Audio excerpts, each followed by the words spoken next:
I'd like to welcome everybody to the regular business meeting of the district, Tuesday, February 6th, 2018, and welcome. You're all sitting on the Squamish Nation territory. I'd like a motion to adopt the agenda. Moved by Jason, seconded by Susan. All in favor? Opposed, motion carried. And is there any notices of motion tonight from anybody? Susan. It's not really a notice of motion. It's I'd like to have a discussion on the eagle viewing area and the parking lot there, the barriers to the parking lot. I know tour buses have had immense difficulty getting in. The parking is becoming a problem there. So just a discussion or some information from staff on removal of the barriers. Can you talk about that in our round table, or is that right now you get that round? Well, usually it's for the next. Is this for the next meeting you want? Yeah. Okay. Okay. We just got that. Thanks, Susan. Delegations, petitions, and proclamations. Consideration of unscheduled public attendance. Anybody? And public hearings. We don't have a public hearing. So I guess I'll move on to staff reports, community planning and infrastructure. And I'll turn that over to the planning and building department. Thank you.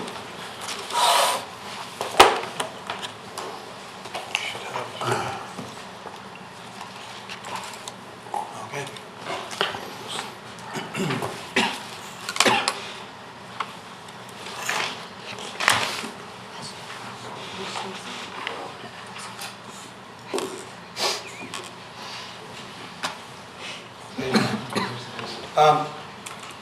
Good evening, Acting Mayor, Prior Council. My name is Colin McCarthy, Building Inspector with Community Planning and Infrastructure Department. Today we're bringing forward a recommendation to register a Section 57 notice on the title of a property at 1600 Depot Road pursuant to the Community Charter. Before I begin, a couple of notes. You might have seen on the report that was originally issued, there was a date change in an effort to work with the folks who were working with the owners of this property. There was a couple of date changes with the scheduled meetings, so in the end, we've had plenty of correspondence with the folks. Their choice was not to be here today, and there was an error on the original date, but they're well aware of that, and we're well aware that we are moving forward tonight. The other thing I want to make you all aware of is that the intent here is to focus on unpermitted construction and the safety of a building, and that's the focus from the building department with going forward with this. A couple of photos here of the property. Just click this one. Yeah. A couple of notes on this one, some background. How this was brought to our attention, there was a complaint received regarding the appearance of unpermitted alterations. It was a complaint that I took originally, led us to a visit to the site. The complaint came in October of 2017. I believe it was late October.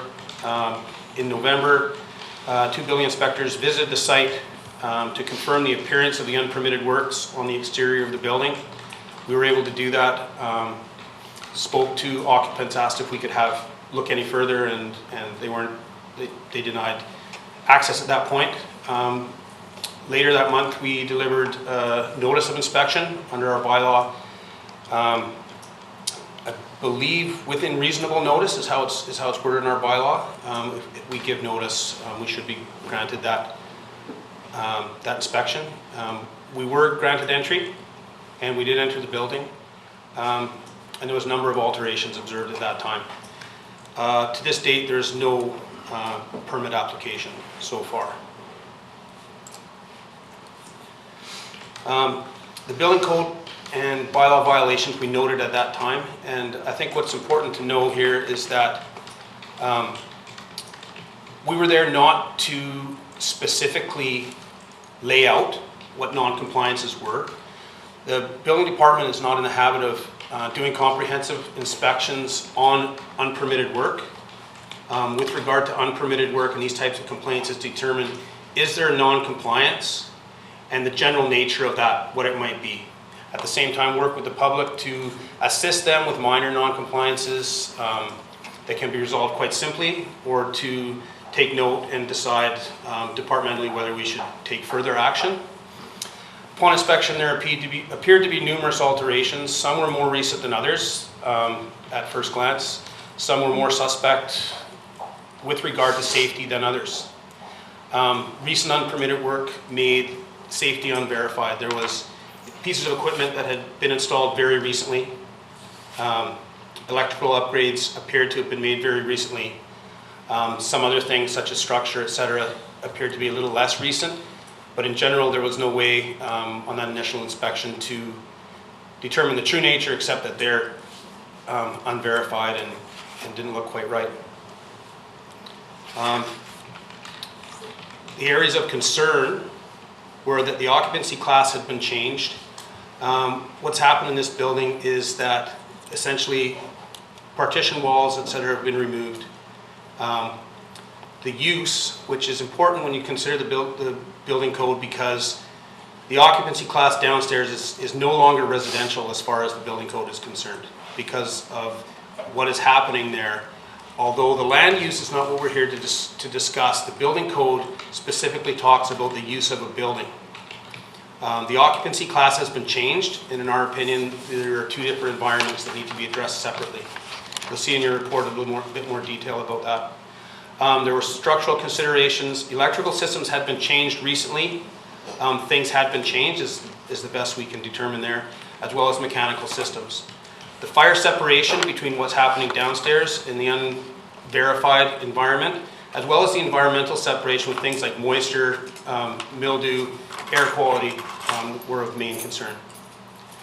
In our opinion, the case falls within a high-risk category based on the nature of the non-compliances we noticed, and the Section 57 notice is a recommendation as the first step towards seeking this compliance.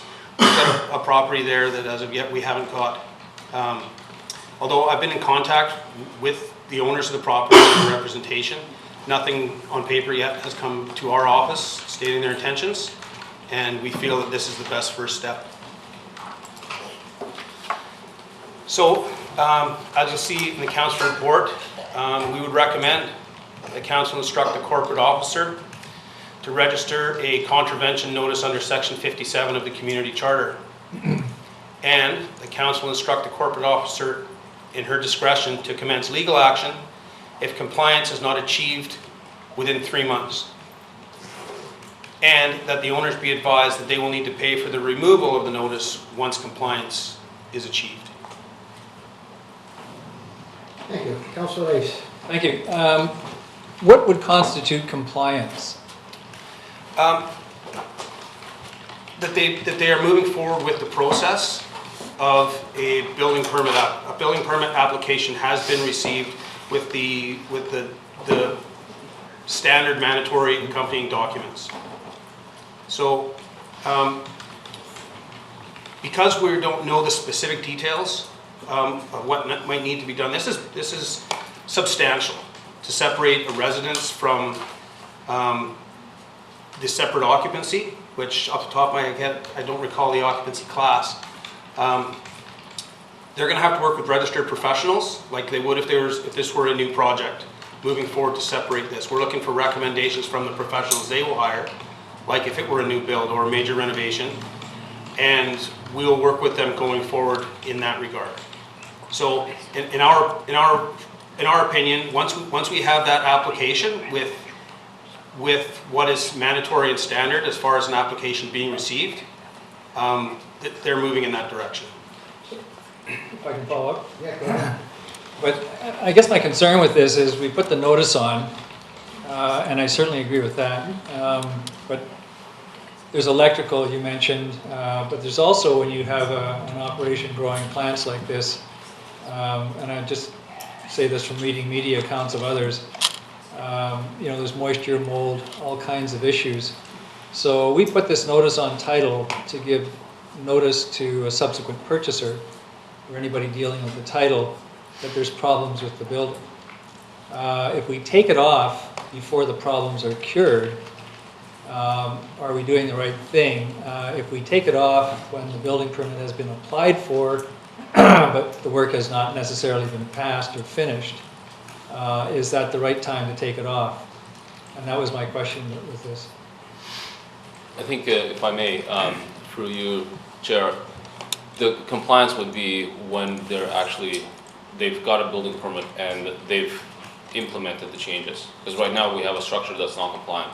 Right. So ultimately compliance will be met when those alterations are addressed. Not just the building permit, but the execution of that the work on that permit as well. And that would include dealing with mold issues and things of that nature. Anything that would fall under our abilities to regulate work under the building permit. So, you know, the environmental separation or the fire separation, yes. I'm not sure to what extent we would be able to regulate what is happening with the part of the structure that hasn't had any alterations, that might have been impacted by moisture. So there are parts of the structure that they don't appear to be altered. The upstairs. Yeah. Peter, do you have a? Yeah, just to follow up on Doug's comment there, so if, once these works are completed though, would not all that have to pass clearance through an inspector? So the building in its entirety would have to be inspected and being passed before we could lift that? Yeah, through the chair, Councillor, absolutely. The permit process, and this being the first one that I brought to council, typically at the time when we do receive that application, or when certain things do change, we've been in the habit in our department as much as possible to work with people. What Jonas stated is exactly what we want to do in this case, is make sure that it is compliant. And then the list of things that are going to be required from this homeowner is that we are relying on their registered professionals, their code of ethics and their bylaws and what they need to do. When we've already had some inquiries about what might be required, we want to review a comprehensive plan to make this building compliant with the code. We're going to review that and comment on that proposal. We're going to approve it like we would with any other permit, if and when it's ready to be approved. And then it will go through the same inspection regime, field reviews from the registered professionals and inspections from our department. Thanks. If I may follow up. So you said that you had not had a response back from the owner, so I think there's tenants living there now that perform these changes. And so obviously now I guess the owners are aware and they still have not followed through. Through the chair, maybe I wasn't clear in the beginning. I have been in contact with the owners, and I've been in contact with a consultant that it appears that they have consulted with. It has been some time, and because of the nature of this, it was our feeling that we take care of this as quickly as possible, with the various things that could happen, such as the property being sold. There are tenants, as far as I know, within the property now. I've been in the property. We use our discretion with things such as no occupancy permits, etc. At this time, there's a no occupancy permit posted on that property. The tenant is aware from our site inspection and in writing that we have not verified the safety of that property. Whether he's chosen to stay there or not at this time, I'm not aware. In the residential area in the upstairs of the property, did not appear to be significant hazard, and we have not as of yet enforced that with fines and had someone removed from their home. Well, it's kind of interesting that, is this a duplex or just R2 land? Duplex, is it? That zone, I couldn't quote what zone that is. It's not a duplex. Because Councillor Race, I think, brought up an interesting point when he talked about the mold. And so, how do we protect people against that? I mean, mold is really, is it in the building departments? I mean, you don't go in and inspect structure and fire, but is there anything that goes on title? I know when you buy real estate, there's a thing now that says, has his house been a grow up? I mean, is there any safeties that we put in place to let the next property owners, if it sells, know that they were growing tomatoes in there? From my perspective, what we're gonna do is what we always do, and maybe even more so, is hold air quality testing prior to an occupancy in this property will be mandatory. Our bylaw is written in such a way that when the building official requires any further information, either to issue a permit or to issue an occupancy permit, that we can ask for that. And we have that authority to do so. So we'll do everything that we can. We're going to ask the registered professionals for that. And Yeah. Well, I am curious about that. I mean, does anybody at staff know about that regulation with having grow-ups? And, I mean, we could bring this into compliance and then it still could have a problem. Be honest? Yeah, so once if this property reaches compliance, and the applicants apply to remove the section 57, this meeting, the agenda item, all of that is public and remains public. But I don't think that we could go a step further in terms of notifying the public that, this property may have been used for And then, something. so I presume that the building's gonna be taken back to its original use because greenhouse probably doesn't fit in that zone? We have explored the zoning issue in depth, and at this point, the only thing we can bring forward is the building bylaw and the building code issues.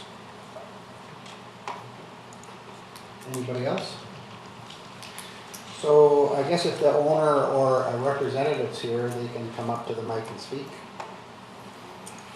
to the chair, I have email correspondence with both the owner of the property and their consultant, that at this time they had nothing that they felt they wanted to bring forward, and they will not be attending. I'll move the motion. Who moves the motion? Is there a seconder? Doug? Any questions? All in favor? Opposed, motion carried. Now, is that both motions, Pete, or? Yes. Can you do it like that, or is that- All three, yes. Okay. So I guess there's a 57 on that property. Our job tomorrow, right? Thank you. Thank you. Thank you. Okay, next. Adoption of bylaws. Bylaw adoptions. Okay, so the District of Squamish zoning bylaw, number 2200, 2211, amendment bylaw, secondary suite amendments number 25822018. Staff recommendation that the district Squamish zoning bylaw number amendment bylaw secondary suite be adopted. Moved by Karen, second by Pete. All in favor? Opposed? Motion carried. Okay, number 2, District of Squamish fees and charges bylaw 2012-2007 amendment bylaw landfill number 2562-2017. The District of Squamish fees and charges bylaw amendment be adopted. Councilor Reese. Jason. District of Squamish. Oh, yeah, all in favor? Opposed, motion carried. I knew you guys. We got you back, Okay, number 3, District of Squamish payment in lieu of off-street parking spaces bylaw. I know Jason's going to approve this one. Staff recommendation, District of Squamish payment in lieu off-street parking bylaw spaces number 2553-2017 be adopted. Moved by Jason, second by Susan. Anybody opposed? All in favor? Motion carried. Now I'm starting to sound like Patty. Okay, I'm gonna wrap it up. Number 4, District of Squamish alternate forms of transportation reserve bylaw, number 2518-2017. Staff recommendations of this District of Squamish alternative forms of transportation bylaw number to be adopted. Susan, please. All in favor? Opposed? Motion carried. Okay. Now, staff reports, human resources and public library, and public safety, fire smart application. Staff recommends. The district of Squamish, oh, we got a report.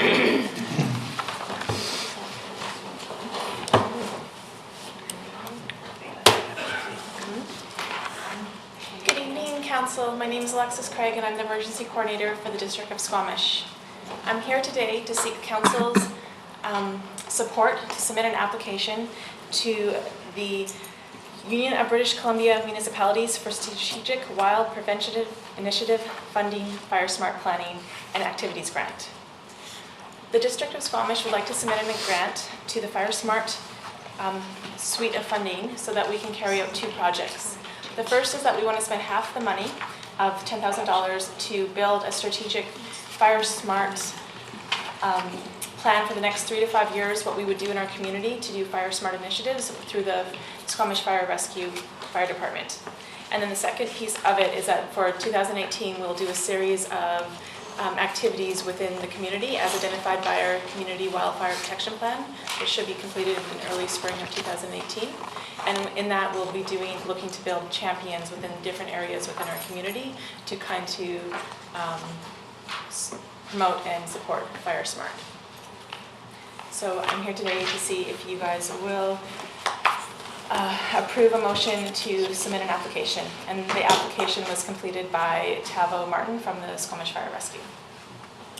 Any questions? No. Moved by Councillor Rice, seconded by Councillor Chappelle. All in favor? Opposed? Motion carried. Thanks, guys. Thank you. Okay. Administration of Tourism Squamish Service Sublease Agreements. Linda, is that Kate? She said Neil or Nav was going to do it on her behalf. She's not well. Can we go on to the next one? No, because that's Conrad. I can go off now. Okay, wait, Conrad can go. And Do you want to sit up here with them or do you want me to? Oh, here they come. Oh, you go ahead and I can speak to here. You're up. Oh, you're up.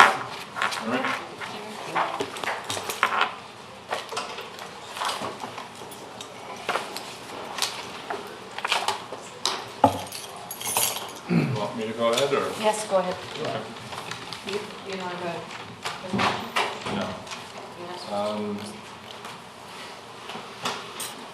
Good evening, I'm Conrad Cordell, Manager of IT. I'm here tonight asking for approval on a change note of up to $200,000 on our current contract with Agilix, our UBW financial management system implementers. I'm also asking to sole source 2 independent contractors for up to $200,000 each to continue in leading roles on our technology transformation program. I did present an update in December to Council. Our timelines on the financial management system project have been extended into Q3 of 2018. And so more of Agilix's time will be required to assist us in testing the solution, to develop financial reports, and to manage the project on their end until the go live. For the 2 consultants, they were originally brought in on an advisory basis. It's based on references from other municipalities. They have years of experience doing exactly what we're doing now, and they've been invaluable to the program. With staff changes and turnover, we've come to rely on them very heavily in a senior finance lead and project management role. And after careful review of the program resourcing and internal capacity, we're recommending new contracts be issued to reflect their expanding roles. These are excellent resources with in-depth knowledge of our organization, and I think if we went to RFP, it's not going to yield better results than what we're currently seeing. Any questions? So the total you're asking is up to 600? Correct. So then, if I may, Yeah, go ahead. to Ms. Matthews, this would come from, Thank you. Through the chair, we have a fairly broad budget for the TTP program. And so the actual original contract was let for a set amount, but the project itself has a wider budget than that. So we're just reconfiguring and determining better resource scenarios. So I think that at this time, we don't believe we will need any adjustment to the 2018 budget, but we would like to revisit that going into 2019 for the broader program, particularly with the 2 consultants. We are also going out right now to try and find an in-house lead, which may impact and draw down the amount that we have to contract through this lead scenario. thank you. I was asking that question more for people viewing than. Councilor Ace and then Councilor Chappelle. Thank you. I was, initially when I started reading this report, I was just a little bit nervous about it until I got to the first line, which says, "The purpose of this report is not to seek more funding or budget." And I can only say that that's a great opening line. And if you put that in all the reports, you'll make a lot of friends in this chamber. So this does make sense. I know it's sole sourcing, but in this particular circumstance, and so I would support this. Councilor Chappelle. Thanks, I was going to move the recommendation for those exact reasons. And that's moved by Susan and seconded by Peter. All in favor? Opposed, motion carried. That was pretty smooth, eh? Thank you. Good job, Conrad. Thanks. Remember those keywords. Live by them, gotcha. Okay, now I guess we're going back up to urban Squamish service and sublease agreements. Mr. Plum. Good evening, just 1 second.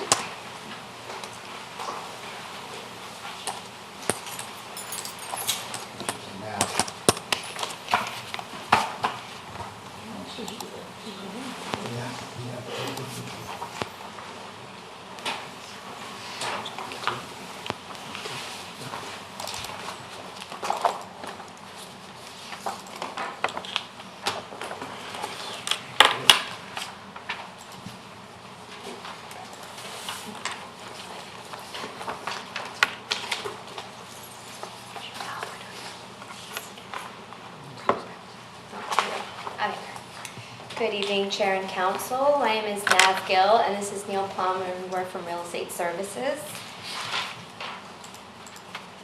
So our objective today is to extend Tourism Squamish's operating and tenancy agreements at the Squamish Adventure Center for 2 years.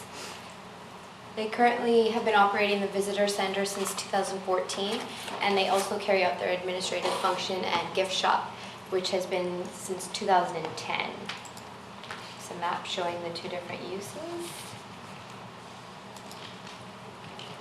They currently have 3 tenancy/operating agreements that are required to formalize these uses. There's the Visitor Center Service Agreement, the Visitor Center Sublease Agreement, and then the Sublease License and Operating Agreement, which is for the administrative function and gift shop. In 2017, a 1-year extension is granted for these agreements in order to take them to when the Squamish Adventure Center strategy would be completed. This hasn't been completed yet, and Tourism Squamish has requested a 2-year extension of all of these agreements to ensure continuity of services while this is ongoing. In order to facilitate this, they would like to exercise their option to renew for 2 years for the Visitor Center Service Agreement, as well as the lease associated with that, and then extend for 2 years the sublease license and operating agreement.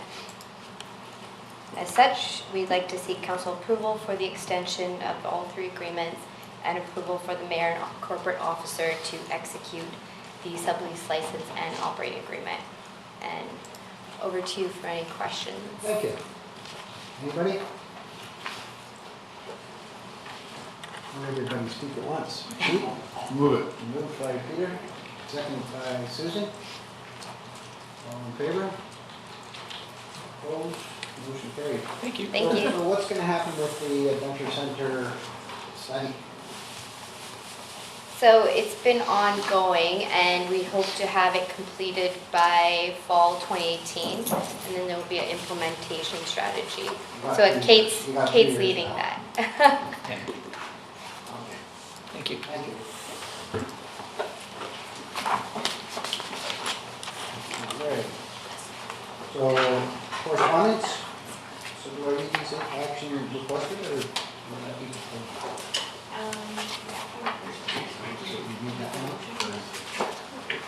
so action requested. Anybody speaking to that? Oh, Karen? Well, I'll move that we, recommendation here, that refer this letter to staff and find a time for the terminals to be part of the discussion, Thank you. whether that's at a budget meeting or community meeting. Thank you. Anybody, seconded by Councilor Reese. Any questions on that? Pretty straightforward, eh? Okay, thank you. Susan's got a So, question. all in favor? Question. Oh, sorry, Susan? I'm just wondering when those is there a date set for the tax bylaws to come back with tax rates and? Is it April? Thank you. Through the chair, we are waiting for the revised roll before we would want to address fulsomely the tax policy. So I'm expecting in April we would come back and talk to tax policy. Thank you. Okay, all in favor? Opposed, motion carried. Thank you. So the next is received for information. Anyone want to pull any of these? Letters from anybody? A lot of them I've seen before.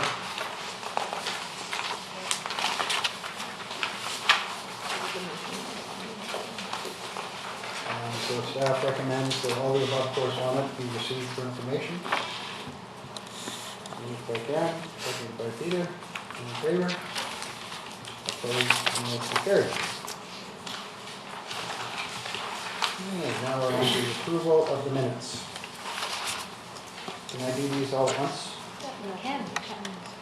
So there's a motion. Okay, the staff recommend council approve the following minutes. Committee of the Whole, January 16th, 2018. Regular business meeting, January 16th, 2018. Committee of the Whole, January 23rd, 2018. And special business meeting, January 23rd, 2018. And finally, Committee of the Whole, January 30th, 2018. Moved by Councilor Reese, seconded by Karen.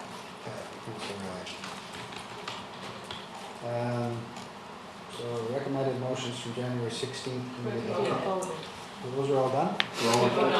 All in favor? Don't everyone speak at once. Okay, one of you is enough. Can't understand what you're saying. Okay, where are we now? I'm voting in favor. Oh, all in favor, thank you. Well, seconded by that, by Jason, thank you. All right, now, where are we at here? So, these ones are all separate? Okay. Recommended motions from January 16th, 2018. Meeting the whole meeting. Brandon Park Indoor Recreation Facility Proposal. Staff worked with representatives of Monster Sports Management to come back to council in February with additional information related to multi-sport indoor training facility proposal. Moved by Councilor Jason, seconded by Councilor Kennedy. Would you like If to- I may have a Yes. question, just curious what the little icon is on the agenda. We don't know, that We just don't know. appeared, That- and we couldn't yeah. get rid of it. Oh, you got it? That was not on That was purpose. almost my next guess. It's one of those things that- okay. So did you second that, TP? Yes, I did. Okay. All in favor? Opposed, motion carried. Number two, 2018 budget workshop review. The district Squamish fund from accumulated surplus the following projects in the 2018 budget for a total of $189,000. Line 27, Grand Park Area Accessibility Improvement, $10,000. Line 30, wheelchair lift, recreational van, $35,000. Line 34, fiber conduit installation, $100,000. And line 50, Brandon Park aerial bleacher heaters. And that $38,000 be allocated for protective services provision for the RCMP exterior camera in the budget 2018. Any questions? Anybody move that? Moved by Jason, seconded by Karen. All those in favor? Opposed? Motion carried. Thank you. LED streetlight conversion program. The District of Squamish fund $117,304 in 2018 and $117,304 in 2019 from accumulated services to complete the LED streetlight conversion program. Any comments? This is gonna save us a bunch of money. So moved by Jason, seconded by Doug. All those in favor? Opposed, motion carried. Squamish Community Foundation, Neighborhood Small Grants.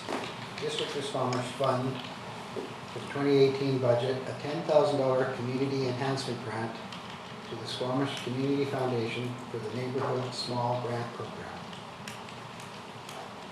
Anybody? Moved by Doug, seconded by Peter. All those in favor? Opposed, motion carried. Recommended motion from January 23rd, the Committee of the Whole. Squamish Valley Equestrian Association. The Squamish Council award $15,000 from Community Enhancement Fund to the Squamish Valley Equestrian Association. Back. Oh, question, Doug? Yeah, I'll make the motion, but I made the motion at the committee meeting, and the intent was that these funds would be put towards costs of moving the structure from its present location. And so I'll move it with the addition of the words to be put towards costs of moving present structure. Okay, we will take that. Got that, sure? Okay, we got it done for all, you moved it, seconded by Susan? Okay, all in favor? Opposed, motion carried. Growth Management Workshop, continued from January 16th, 2008, Committee of the Whole. That the brand asset inventory remain as policy precursor in the OCP. The community amenity contribution policy, affordable housing strategy, missing middle housing policy, and regulations update, community wildfire protection plan, and steep slope EPA remain as a policy precursor in the OCP. Okay. And that number 5, extraordinary benefits be included in the OCP with consideration of feedback received in the January 23rd, 2018 Committee of the Whole meeting. And policy number 7, municipal water and sewer will not be extended area located above the elevation of 200 meters except in specific situations will be included in the LCP. And policy number 3, limited development in future residential neighborhood parcels would not be considered until the district's population goes reached 22,500 remain in the LCP. Is that a question or moved by Susan? I'm not moving it. Can we speak to it? I'll move it. Jason will move that. Karen will second that. Question, Sue? I'm going to vote against this. I don't, there's some benefits I see to some of these things, but all these policies put together result in really prohibitive development as well. I don't agree with a lot of the development that's going on down the densification down in areas of climate hazard, and I prefer, for geophysical reasons, that building actually be done on areas that are less prone to climate, less prone to climate change, less prone to flooding, less prone to infrastructure disasters, less prone to liquefaction, less prone to earthquakes. I actually think that growth on benchlands is a better idea. So for those reasons, I'm going to vote against this. Okay, you just don't want to propose any changes? Well, I could take, you know what, I can propose that we take out the brand asset inventory and the 2,500 cap, and just 1, 2, 3, the community amenity contribution policy I like, and steep slope. Extraordinary benefits. Considered separately. I mean, yeah, there's a lot of changes going on. I might as well just I prefer to see. Okay, that sounds easier. Yeah. Karen, sorry? I know that at committee we considered all these separately because councillors felt differently about each one. Okay, So well, I was certainly I'm kind of happy to reading go them out one separately at a so time, that- but nobody's eyebrows lifted. Yeah, so thanks, it's Karen. separate. Yeah, because I appreciate that some councillors want to vote against some of these, but not. Okay, well, I'll start again then. That the brand asset inventory remain as policy precursor in the OCP. All those in favor? Oh, moved by Councilor Elliott, seconded by Lisa. All in favor? Opposed, motion carried. No. Are you- Oh, you're opposing? I'm opposing, that's the one, I don't like the brand asset inventory, can I, Okay, do the you want, community can I amenity- speak to it maybe? Okay. Thanks. Yeah, the brand asset inventory is incredibly vague. I don't understand putting brand asset and inventory in the same, in the same sentence. Having policies that are extremely vague end up causing confusion in the community. If you were gonna workshop something like this to understand what a brand and an asset and what is the inventory surrounding that, there seemed to be immense confusion at the committee of the whole. This was the most contentious one because we couldn't really decide on what brand and asset and inventory was. We have an overall brand that is meaningful to all sorts of different people in different ways. And I appreciate the work that the branding committee has done, but I think that when you start piling in trails and things that aren't on your property or aren't on your land, the things that are actually considered an asset in here are things that aren't on our land. So assessing it all is an immense task, and I just don't see this. I see this as being really prohibitive. Yeah. So for that reason, I'm voting against. I have voted against it. Yeah. Anybody else? Well, I agree. I'm going to vote against that too. So all those in favor? Opposed? Susan and Ted. Okay, community amenity contribution policy, affordable housing strategy, missing middle housing policy and regulations, updated community wildfire protection plan, steep slope DPA remain as policy precursor in the OCP. And they wonder why fences are going up. Anyway, who's moving that? Sue, are you moving that? Yep. Moved by Sue, seconded by Karen. All those in favor? Oh, do they want to? Opposed? Motion carried. Okay, the policy number 5, extraordinary benefits. Be included in the OCP with consideration of feedback received at the January 23rd, 2018 Committee of the Whole meeting. Moved by Karen, seconded by Doug. Sorry, Pete. Anybody questions or anything? Susan? So again, using language that is incredibly vague ends up creating confusion in policy. And moving forward, it ends up being really contentious to bring those things to council. So when you say things like an extraordinary benefit, what that means to me is extremely different to what that means to other people. So I think in putting words like extraordinary in a policy is extremely confusing, and it doesn't really have meaning. So Okay. for that reason, I'm going to vote against this policy. Councilor Race? Yeah, and I agree with the concept. The more I've thought about this, the more I kind of like staff's approach to this growth management generally. Extraordinary community benefits is certainly a subjective phrase, or it will require subjective decision making. And I think that's frankly council's job, is to make those types of subjective decisions given what's before them and what the community needs. And it's impossible, I think, to put enough wording around it. We did suggest some changes, baselines and so forth, and I think that will guide staff in some wording, but it will always be a subjective decision. But I think this is a good threshold for growth in these areas that at the moment are not slated for immediate growth. So I'm voting in favor of it. Okay, Councilor Elliott, and then Councilor. Yeah, I mean, this is just a very abbreviated motion to the discussion that we had on January 23rd, and I look forward to seeing what comes to second reading for discussion there, because I think we did provide a substantial amount of feedback on this one. Okay. So I'm happy to support it. Councilor Chappelle? Thanks. To the point of its council's prerogative to make decisions based on subjective matters. When somebody brings a proposal in, I make a decision based on subjective matters and my opinion and the opinion of the community. When you start subjecting subjective words to and implementing them in policy, that is an entirely different thing. And just saying extraordinary benefits, if you want extraordinary benefits, you should lay out, we want 15% housing, we want, I think you could make a really good list of things that you expect.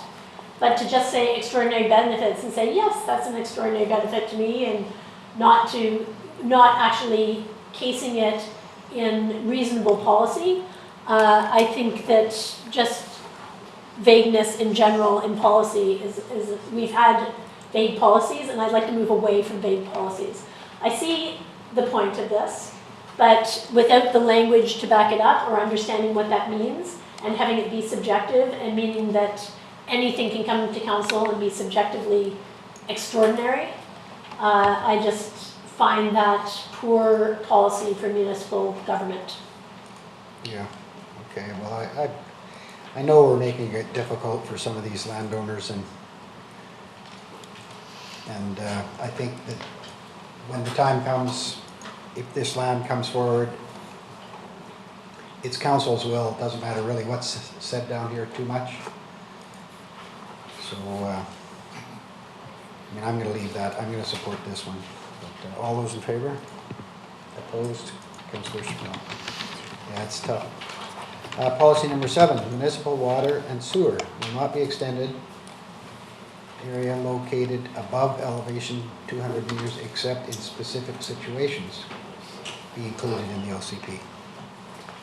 Councillor Rice? Yeah, I'll move it, but I think the wording is will not be extended to any area located above the elevation except in specified situations. I think there's just a couple of words missing there. Yeah, kind of sounds like it. But I'll move, with those changes, I'll move that. Seconded by Jason. Susan, would you like to speak? So again, it's these vague policies, and it's, you know, except in specified situations. Can we, I'd like to see the situation specified before it says. Councillor. And also, I worry because we have one water supply, and 200 meters, actually I remember the map. I will support this. Okay, It's Councillor a good Early? idea. Yeah, and just wanted to remind council that we're only seeing the heading and not all the detail that's in the actual OCP. Yeah. So I think that's important. Okay, I'll so all in support it. favor? Opposed? Motion carried. Thank you. Finally, the policy number 3. Limited development in future residential neighborhood parcels would not be considered until the district's population has reached 2,200 or 22,500. Remain in the OCP. Moved by? Councillor Elliott, moving that? Second by? Councillor Reese? All those in favor? What? I want to talk. I want to talk also. Okay, well, keep your hands up. So Councillor Reese, go ahead. Thank you. So I've given this a lot of thought, and so I'm supporting this. Initially, thought that this might be a little bit redundant. We've moved the threshold to 34,000. What's the point of the 22,500? But I'm supporting this for 2 reasons. One, because it was pointed out at our committee discussions that a lot of our engagement with the public has included that threshold, and I don't want to kind of move the goalposts on the public at this stage. The second thing is I think it's almost inconsequential. I say almost because I think our population is growing at a rate where by the time one of these larger developments or potential developments would be ready to come on stream or come to an application process, we're going to be pretty well there. So I don't think that this is particularly harsh on any landowner. And I also think, if there is a bit of a pause, that's also by itself not necessarily a bad thing. And that's some of the other development. We talked about this around other zoning decisions we've had recently, that there's, I forget the exact number, 5,000 or 6,000 units that are zoned and not built on. There's a little bit of catching up to do perhaps, and this might contribute to helping with that. So all in all, I will support that. Okay. Councillor Chappelle? Thanks. I'm not going to be supporting this. I think there's better ways as opposed to thresholds or caps. And population is not really, like a number of a population or how many people live here is less important to me than sub-area plans and neighborhood plans. And I'd rather see a policy that says that an area outside of growth or area or new larger neighborhoods must have a sub-area plan submitted or a neighborhood plan submitted, and the work has to be done by planning team. There's a lot of other ways. this is arbitrary. If we reach a population cap and somebody can just go ahead with the zoning that's up there, it removes our negotiating skills, and I basically see it as not consistent policy with the rest of the district. Well, looking at that list of 6 above that, it's not going to remove our negotiating skills. I support this because when the growth strategy was done years ago, that's the number it was put on. And like it says, a lot of the, Doug says, a lot of the public open houses and things we've had all had that number on it. I support that. You know, all these things that we're talking about in this list here are in the public's eye right now because there's some fences going up on some of these lands up there, and unfortunately there's some fences going up there, and it's because some of this stuff isn't clear, I think, Sue, just like what you say. And I'm sorry that we came to that, but this policy I will support. I'll call the question. All those in favor? Opposed? Susan? Okay, motion carries. Susan opposed. Business arising from the minutes. There you go. Anybody? Pete, take your hand up. Okay, I would like to go on about those fences, but I'll leave that. Councilor Chappelle? This is just first reading. We still have to hear from the public. So This is not first reading. this is the end for all of these policies. This was just to move Just to them move them into views. move them to second reading. Yeah. Exactly. So yeah, no, there's still a ways to go on this. So no business arising from the minutes. Committee minutes and reports. Last page. Public and corporate service meeting minutes. Staff recommend that the minutes from the public and corporate services meeting held on January 23rd, 2018 be received for information. Moved by Doug, seconded by Pete. All in favor? Opposed, motion carried. Committee recommendations. Soccer field kicking wall. Staff bring forward options in the 2018 budget discussion to complete the kicking wall field.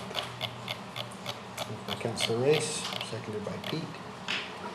And I hope we get that done this year. All those in favor? Opposed? Motion carried. Oh, council. Council and staff in-camera item announcements. Unscheduled public attendance. Terrell, say something. He's not even paying attention. Open question period. Oh, open question period. Clarification related to agenda items, council or staff announcements. Linda's got an announcement. Sure. Thank you. I had the privilege this weekend of going to the RCMP depot in Regina. So I went with Inspector Jeff Christie and Superintendent Brian Edwards. And Superintendent Edwards is the superintendent in charge of client services. So he works with all the CAOs and municipalities in terms of their contracts. And it was quite enlightening. It was a sort of a dichotomy of really entrenched history and Canadiana. They did the parade and the graduation and a lot of ceremony. And then we got a tour of the academy itself where we saw all the modernization and the modern policing and adaptation that they're doing in terms of we learned more about the carbine rifles and how they work, the virtual simulation that they do, and then debriefing it. It was really quite impressive how they're trying and working to stay a modern policing as well as keeping that Canadian history. It was quite compelling. I would recommend. Karen? On Saturday, I was out at Sunwolf with folks from the Squamish River Watershed Society. They hosted a workshop on building bat boxes. So there's a few families out there and individuals building bat houses. And we also found out that there is a bat condo going into the estuary this spring that can house 3,000 to 5,000 bats. So watch for that. That is really, really cool. So congrats to them. And the men's shed had a lot to do with building that condo. They put it all together, which is pretty amazing once you see it. It is huge. So kudos all around. Anybody else? No? Okay. I'd like to put a motion to terminate. Doug? Take your turn. Okay, thanks, everybody. I'm in favor. Yeah, me too. 2 minutes. All those in favor? Opposed, motion carried.